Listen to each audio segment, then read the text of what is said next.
Oxford university के wellbeing research centre की ओर से जारी विश्व खुशहाली सूचकांक यानी वेलबींग हैप्पीनेस इंडेक्स 2025 की रिपोर्ट, जिसमें भारत को पाकिस्तान समेत युद्धग्रस्त यूक्रेन व फिलिस्तीन से भी ज़्यादा अवसादग्रस्त व असंतुष्ट बताया गया है, ने एक बार फिर से इस बहस को जन्म दिया है कि क्या इस तरह के वैश्विक सूचकांक वाकई ही तथ्यों पर आधारित होते हैं। इससे यह सवाल भी पैदा होता है कि वास्तविक खुशी और उसे मापने की कसौटी आखिर क्या है।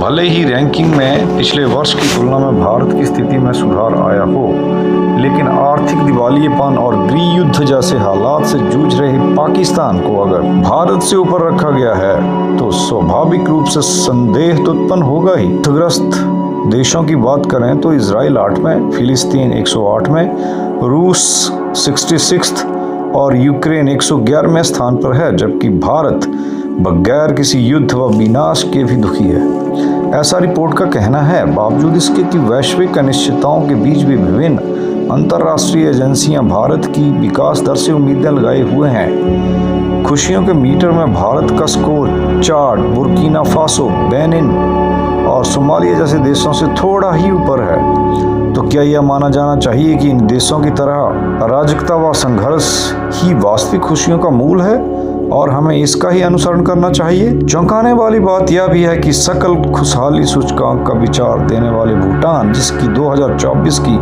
रिपोर्ट में 79th रैंकिंग थी, इस वर्ष कोई रैंकिंग नहीं पा सका है। यही नहीं, मध्य अमेरिका राष्ट्र बेलिज कंट्री है, बेलिज जिसे दुनिया का सर्वाधिक हत्या दर वाले देशों में माना जाता है, खुशियों के मीटर में अमेरिका से ठीक नीचे 25वें पायदान पर है।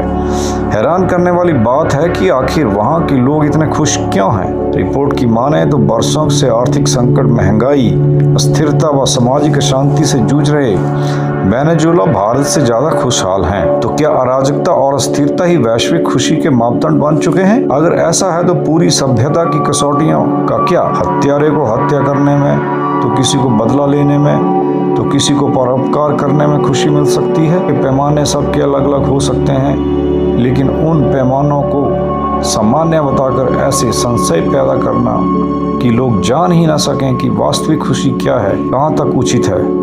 जो सूचकांक ऐसे करते हैं उनका स्तर महज एक दिन की सनसनी तक सीमित रह जाएगा, तो यह हैरानी वाली बात नहीं है। ऑक्सफोर्ड यूनिवर्सिटी के खुशियों के मीटर में भारत को पाकिस्तान सहित युद्धग्रस्त यूक्रेन व फिलिस्तीन से भी ज़्यादा दुखी बताया जाना इन वैश्विक सूचकांकों की विश्वसनीयता और सवाल तो खड़े करता ही है। यह साथ ही यह संशय भी पैदा करता है कि आखिर वास्तविक खुशी क्या है।